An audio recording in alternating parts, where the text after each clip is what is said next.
Welcome to Circuosity. I'm your host, Jim Strader-Sasser. Thanks for listening to the podcast. Earlier today, I received a challenge from a friend and colleague about complaining. She wondered whether I and some other people would be interested in taking part in a challenge to not complain for 21 days, which seems like a very, very long time.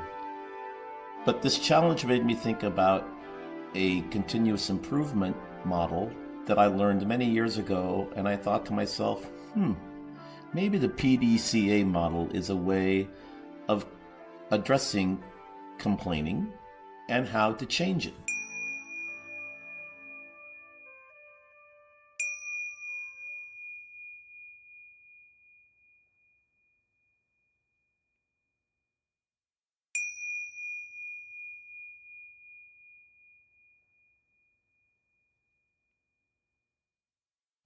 In their book, Immunity to Change, Robert Kegan and Lisa Lahey write, "To start and stay the course of doing genuinely developmental work, a person must really want to accomplish his or her first column goal.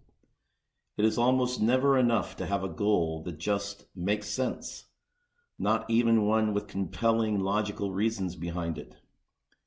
Reasons can help fuel our motivation to change, but they aren't enough to help us cross the critical thresholds.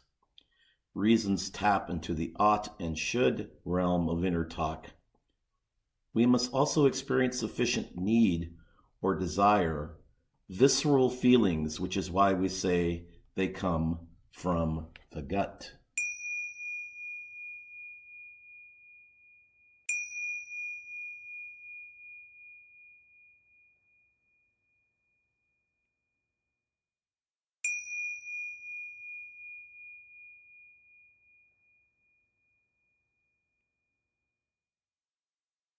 So here's a little background. As I mentioned, my friend Amy Whalen, who is the Dean of the Episcopal Cathedral in Harrisburg, posted an article on Facebook this morning about complaining, and she invited her friends and followers to join her in accomplishing a 21-day challenge of not complaining. The article was written by a Rabbi Brian on his webpage, which is called Religion Within Reason. And what the rabbi offered is that complaining is an awful way to lose one's gratitude or one's thankfulness for life. So I like to complain. I'll be perfectly honest. I complain about all kinds of things. I complain about the weather. I complain about my weight. I complain about my work. Sometimes I complain to God, much like the Jewish prophets did, as to why isn't God making the world a better place? And so for me to take on the challenge of not complaining is going to be quite a lift. Nonetheless, it seems to me that if I were able to do something about my complaining, even if it was a small improvement, that my life would be better, and therefore the life of the people around me would improve because I wouldn't be complaining to them so much. So as I contemplated this challenge, I recalled a model that I used many, many years ago in continuous improvement work in the United States Air Force, and it's called the Plan, Do, Check, Act model. And I've actually modified it some and changed the language from plan to prayer, the do to devotion or discipleship, the check to contemplate, and the act to adaptation. I suppose I'm trying to practice this challenge of not complaining so much by using some tool that I actually have used before. Let me share with you what my strategy is, and then see if perhaps there's a similar sort of challenge that you would like to take on, and perhaps this model will work for you.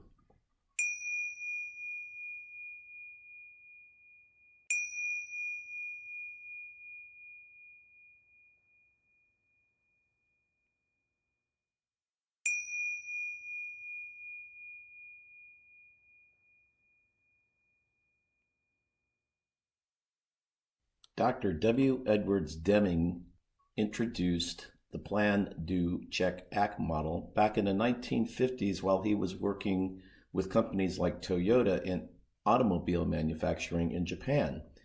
His thinking was that if you want to improve a process, whether it's building a car or changing a personal behavior, you must observe it. And then you can take 4 steps to assess what is going on with that system of activities and make interventions or changes into it. The first step in the plan, do, check, act, or PDCA model is to plan. We first have to identify what the opportunity is. What is it that we would like to improve? And then we have to assess whether or not we really want to do it or think that we should do it. Chances are, if it's in the ought or should category, it's very unlikely that a significant change, especially an adaptive change or a true transformational change, will happen. If we decide that we really wish to do something, then we should also identify, okay, what is the desired outcome? So at the end of this 21-day challenge, or at the end of this process of improving how we build an automobile, what will we be looking for? Then the next thing we should think about are the resources. Do we have the personal willpower to do it? Do we have people that we can call on board to help us with this process? Do we have enough time to try and do whatever it is that we wish to improve? Do we have enough money? Do we have everything that we need to give ourselves the very best effort to make it happen? In a spiritual sense, do we have the faith and courage to do something? And then based upon having a yes to all of those questions, then we can lay out what will be our goals, objectives, and actions to take on the improvement. The do step is to actually begin the process, to remind ourselves of what it is we're trying to do and to reinforce what we hope to achieve with our efforts. How we can do that is to look at specific, measurable, attainable, relevant, and timely, or SMART goals and SMART steps. Perhaps the hardest thing to get our hands around when we're doing something to be a better person. Large, great steps will probably not lead to success, whereas boring and simply routine steps repeated again and again and again tends to be more beneficial. What's also important in the doing process is to keep a mental as well as a written record. However you're going to track your 21-day challenge, it's very important at the beginning and end of each day to make a record of how the day went and what actually happened. And then who's in your corner? So as I mentioned in the first planning step, who are you going to go to when it's going well? And perhaps who are you going to go to, most importantly, when it is not going well or there was a failure or a setback? Who are you going to call on? Again, in a spiritual sense, calling upon the divine is helpful in terms of prayer and in terms of intercession. The check or contemplate step is exactly as it sounds. After a certain amount of time, perhaps after every day or after every week, based upon whatever method you wish to use, how is it going? What do the facts and the data say is actually happening? This is not just about feelings. This is about objective learning. And let's remember this, that failure is almost assured. That being true, in this check stage, are you able to say, okay, I'm really willing to stay with this? Or if it's a group, are we willing to go forward with this? And that often leads to a conversation between our egos and our souls, because our souls are almost willing to take on anything, whereas our egos are very much set to avoid pain, avoid stress, avoid failure, and avoid shame. So we have to kind of think about all those things in the check and contemplate stage, as well as what are we doing well? So how are we encouraging ourselves, and how are we challenging ourselves to do higher, better things because we now have a sense of self-esteem or a sense that we are able to do the work that we are trying to do. And lastly, the final step of these 4 steps is to act or to adapt. So after we've done some work, after we have checked the work, we can now say, Is our process going as we hoped? Is it not? And if so, how will we reestablish a means for going back to our primary purpose? Will we reconsider or shift our plan? Does everything make sense based upon our initial assumptions and expectations versus what has actually happened? What will offer us joy if we're going to continue to work? How will we move along the circle once again as we go forward in time? Ultimately, success will be dependent upon our perseverance, our willingness to be courageous, and indeed the amount of yearning that we have to do the work that we have chosen to do with God's help.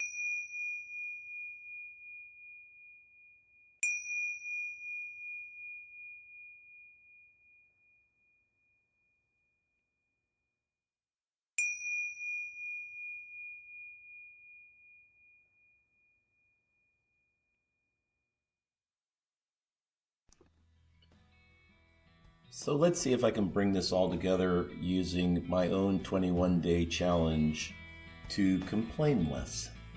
Why am I yearning to do this now? Well, quite honestly, I'm very angry at some distractions and challenges in terms of my behavior these days. I've been frustrated with some vocational outcomes and what's going on in my life and my relationship with God. And so my reaction to these realities has been to complain and to blame circumstances on other people and or allow my inner critic to dominate my behaviors. And I think I'll be happier if I complain less and think about handling my challenges and stress differently. And my ultimate goal at the end of these 21 days is to be more joyful and healthy. And complaining distracts from this goal. So rather than look at it as being a 21-day event, I'm going to take it in 21-minute chunks, beginning in this first week with just taking a look at 21-minute blocks of no complaints. I'm going to keep a mental log and a written diary. And then over time, I hope that 21 minutes will become 2.1 hours and perhaps 21 hours. And then 2.1 days. So I'm going to think in things of sort of larger blocks of time. That technique worked for me when I quit smoking many, many years ago. And I'm going to involve other people because having some people in my corner who I know love and trust me can probably help with this work. I know that, for example, in Amy's challenge, there are a couple other friends or mutual friends that are working on this. So perhaps we can put a group together, again, much like I did when I quit smoking, and see what's working for them and perhaps what's working for me. And fortunately, because of the work that I do, I have lots and lots of resources. I mentioned the Immunity to Change book. There is the book called The Power of Habit, and I've mentioned on the podcast WOOP, or what I've now changed HOOP, which is what is the wish that I wish to achieve, what are the opportunities, or what does it look like and feel like, what are the obstacles, and what's a plan for achieving it. So all in all, I've described what I think will be the plan and do or prayer and devotion aspects of my immunity challenge or my complaining challenge. And in a couple of weeks, I will check back in with you and let you know how it's been going and how I plan on or actually implemented some changes or some contemplation and adapted my strategy.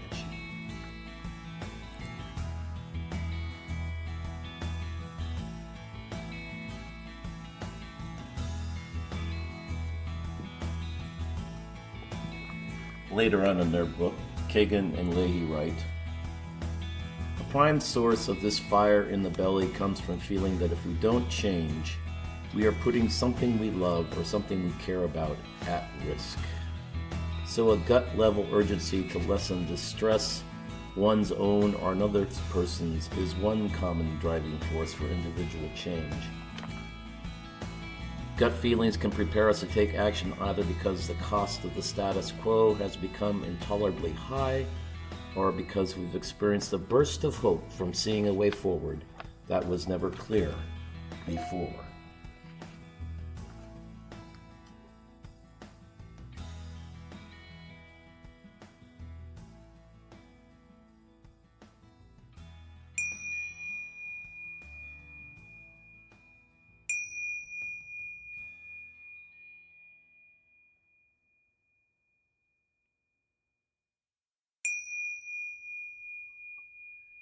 Thank you for listening to today's podcast. If you like what you hear, please follow us on Podbean at circuosity.podbean.com or on Facebook or on Twitter. And if you'd like to join in the 21-day No Complaining Challenge, drop a note or a comment on the podcast page or on Facebook, and we'll see if we can get you signed up.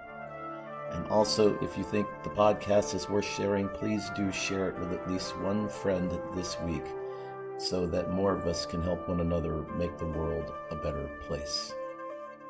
Until next time, may the road rise to meet you. May the sun shine on your face.